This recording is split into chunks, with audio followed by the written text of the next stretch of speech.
Today, we're digging into a pretty radical blueprint from systems designer Ward Steering.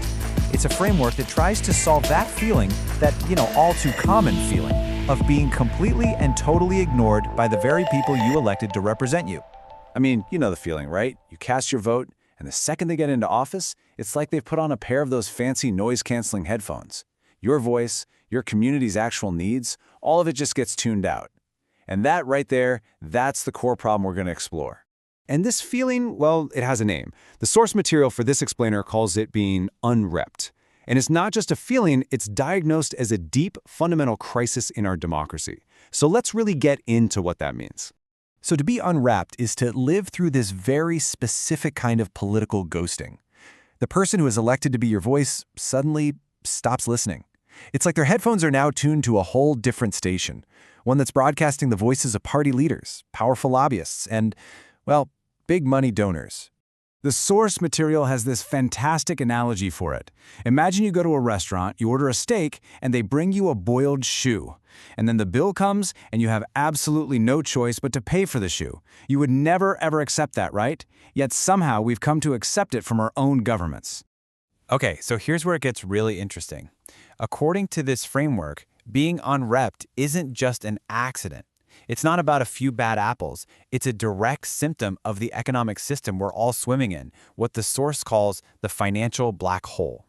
And this system, it's designed for one thing, really: concentrating wealth.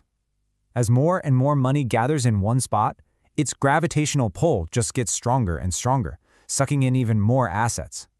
Strout even calls it the Death Star dollar, a system so massive that eventually nothing can escape its orbit. Now, this isn't some brand new conspiracy theory, it's a structural reality. You might have heard of it as the Matthew Principle. It's simple.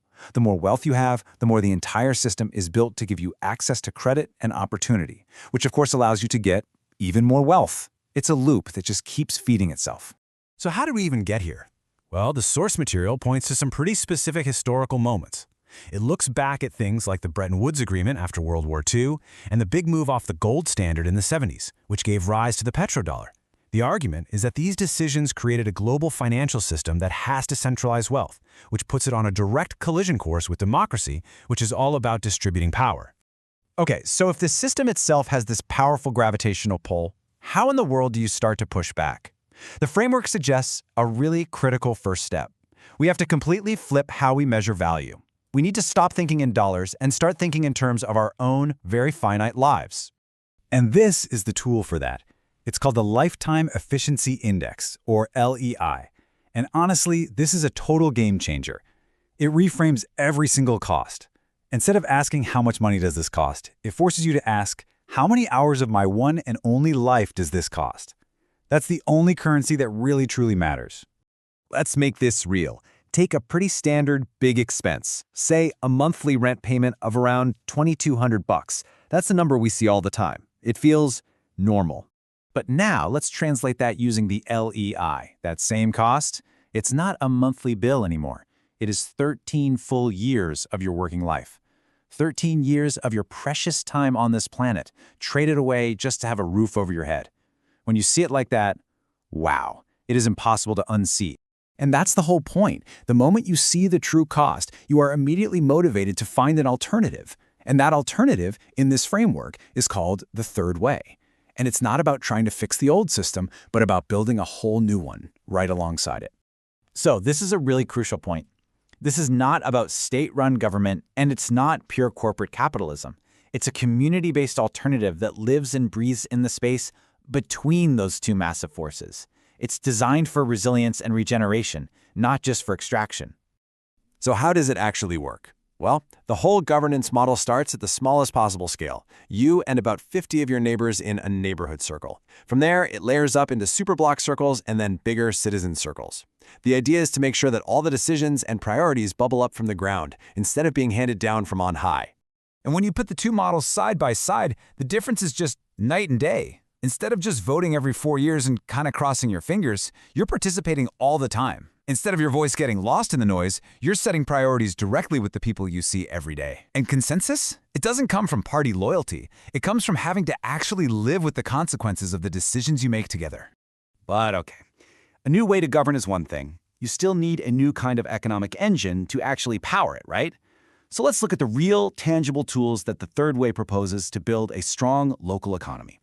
So the framework has these three key pillars. First, you've got the neighborhood house, which is like a physical community hub. Second, you have permanent land trusts, which take land off the speculative market forever. This is how you start to get those 13 years of your life back. And then finally, you power the whole thing with a new local currency. And this is how that local money, called community credits, actually holds its value. It's not based on debt or printed out of thin air. No, it's backed by a really smart formula. 1/3 cash, 1/3 real community assets, think tools, solar panels, things like that, and, this is the crucial part, 1/3 is backed by pledged community labor. Its value is literally grounded in what the neighborhood can actually do. Now I know, this all sounds huge, maybe a little overwhelming. But here's the most radical part of this entire framework. It's designed to be incredibly simple to start. The whole thing is built to be adopted bit by bit, at a totally human scale. I mean, just look at how accessible this is. The path doesn't start with some grand revolution, it starts with a conversation. Just talk to 10 of your neighbors, share a power drill. That simple little act of sharing, it builds trust. And that trust becomes the social fabric that everything else, the local currency, the community projects, is built upon. It just snowballs from there. And this quote right here, it just gets to the absolute heart of the whole philosophy. This isn't about grabbing some new power from a far-off government. It's about remembering and relearning how to use the collective power that our communities have actually had all along. So, I'll just leave you with this final question from the source material. It argues that our democratic muscles get weak when we don't use them. So if that's true, what's the smallest, simplest workout you could do on your block this week to start building that strength back? What's one conversation you could start? What's one tool you could share?